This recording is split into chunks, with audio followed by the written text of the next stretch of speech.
The Ravens would win the game last night over the Steelers. ESPN columnist Kate Fagan now joins us this morning. And Kate, what's your reaction to Ravens fans supporting Rice, wearing the jersey, and that one woman justifying Rice's actions?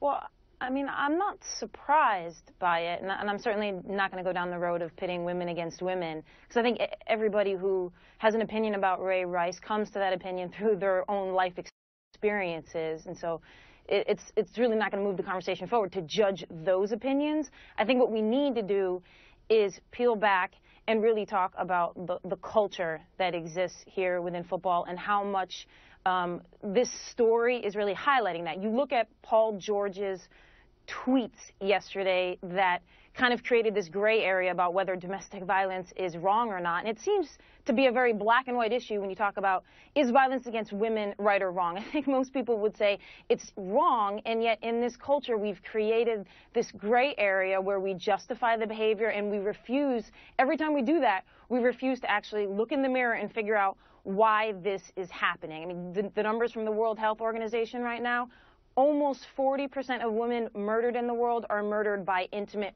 partners. So, yes, people are wearing Ray Rice jerseys and justifying that behavior. And really, to me, that highlights a question we need to ask, which is, why is this issue not as black and white as it should be? Yeah, you mentioned that. So how would you describe, or how would you change this culture if it's not a yes or no black and white issue and there is that gray area?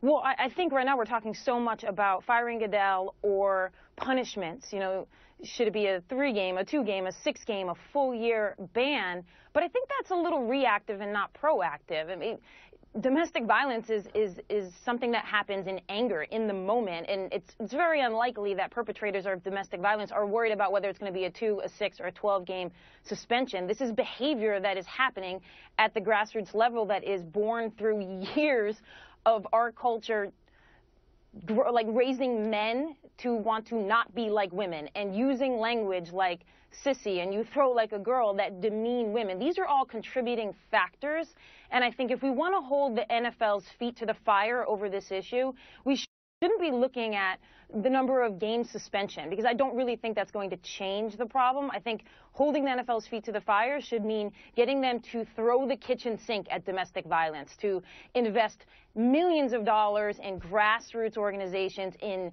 going into middle schools and high schools and colleges and talking to young men about dealing with anger, about how they treat women. I think that's where you're going to see change. I think that right now all of this reactive behavior is not going to change it as much as going in and going into the school systems and the younger spaces and really reprogramming how we raise men.